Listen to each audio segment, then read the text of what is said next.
The human brain can only withstand 70 G-forces before shutting down. Christian Solide Mbilli routinely delivers over 100. For 8 merciless years, this knockout artist has been sending opponents into a different dimension, one punch at a time.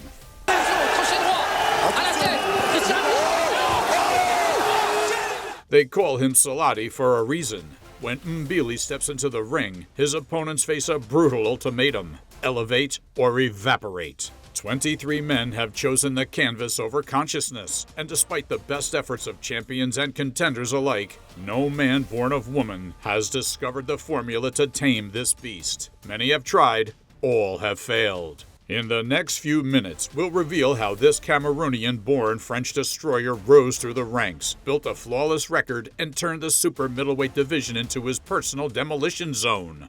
This is Mbilli, and this is violence redefined. The future knockout king was born on April 26, 1995 in Cameroon, but it wasn't until he moved to France that his journey truly began.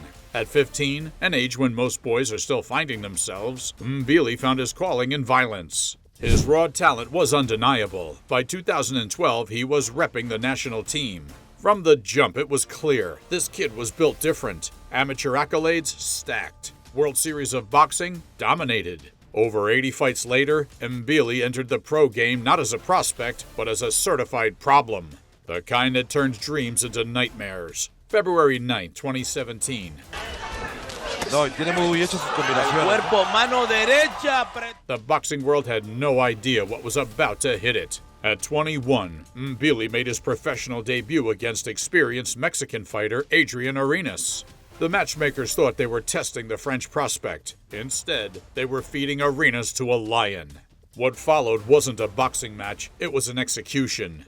Mbilli stalked Arenas with predatory patience, his eyes locked on his target. When he unleashed, the combination of speed and raw power was terrifying. By round 2, it was over. Mbilli had sent a message written in sweat and sealed with unconsciousness. This wasn't just another prospect, this was something entirely different. The pattern continued through 7 straight fights in his debut year. None of his victims survived beyond the 4th round. Jesus Oliveras, Sergio De Leon, Cesar Lopez Ugarte. The names changed, but the results never did. What separated Mbilli wasn't just his power, it was the surgical precision behind it. Every movement calculated, every punch thrown with murderous intent. He didn't just beat opponents, he broke their will before breaking their bodies. By 2018, Mbilli had become boxing's worst-kept secret. 9 fights, 9 wins, all by knockout. The question wasn't if he could win, but how quickly his opponents would fall. March 15, 2018, the Montreal Casino. Jesus La Pantera Garola entered the ring with confidence. He left it on a stretcher.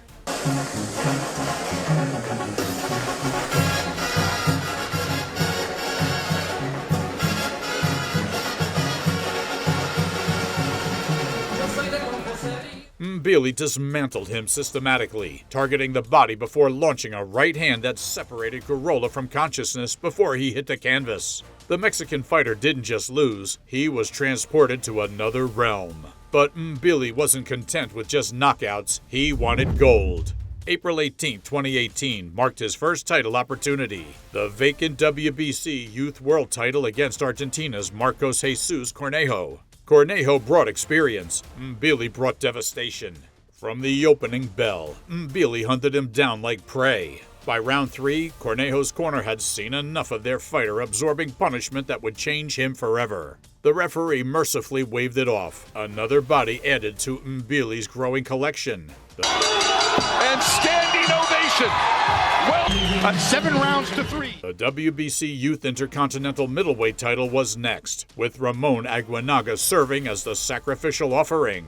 Mbilli's growth was evident, more patient, more precise, more terrifying. By round 5, Aguinaga tasted the canvas from a combination that seemed to bend the laws of physics.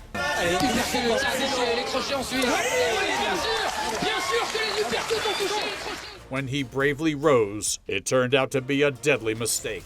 As Mbilli punished his courage with another combination, this time with a liver shot, sending the Mexican to his knees the second time. The message was clear: resistance is futile. Juste avant,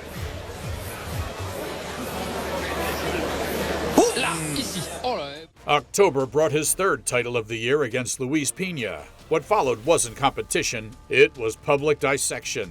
Pena endured a barrage that would have felled lesser men, but by round 2, even his warrior spirit couldn't overcome the inevitable. A right hook uppercut combination sent him crashing down. Pena managed to get up, but the referee ended the match instantly, seeing Pena could no longer take on the brutality.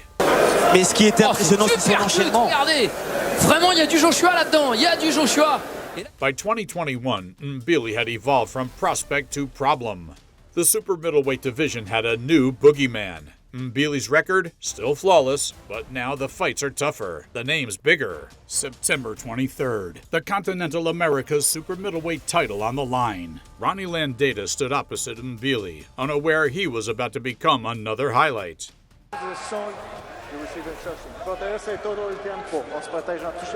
Keep it clean. Good luck, boys. For 2 rounds, Landeta absorbed punishment that would hospitalize ordinary men. In the third, Mbilli cornered his prey against the ropes and unleashed hell, a barrage so violent that those watching wondered if they were witnessing a crime. When the dust settled, Mbilli had his first regional title. The climb continued. Ronald Ellis provided a different challenge, durability.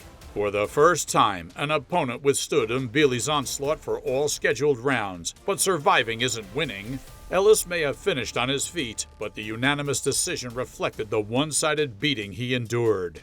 Najib Mohammadi, a fellow Frenchman, knew what awaited him, but knowledge didn't equal protection.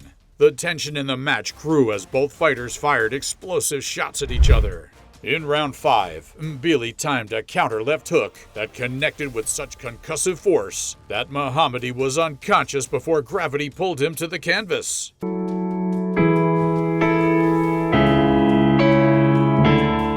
No count needed, just silence. DeAndre Ware became victim number 22 in spectacular fashion.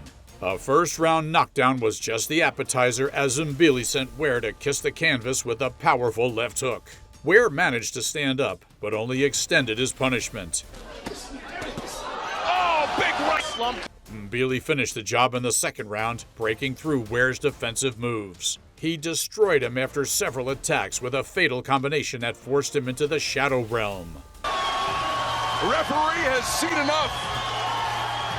Damon Nicholson survived 4 rounds, an achievement considering the punishment he absorbed. Knockdowns in rounds 1 and 2 should have been warning enough. By round 4, Mbilli had calculated the exact coordinates for destruction, landing a combination that shut down Nicholson's central nervous system. But perhaps Mbilli's most terrifying display came against British fighter Mark Heffron.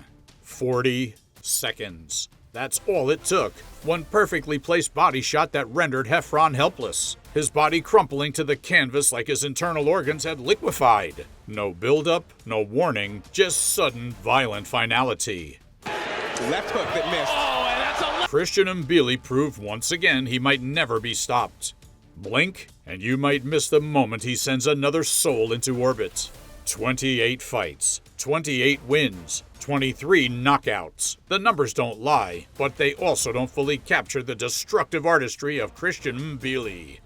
In a sport where power is revered, Mbilli stands alone, a knockout savant whose fists carry concussive consequences few fighters ever possessed. Not since a young Mike Tyson has boxing witnessed such a consistent, frightening power. The question isn't whether Mbilli will become a world champion, it's whether anyone can survive long enough to stop him.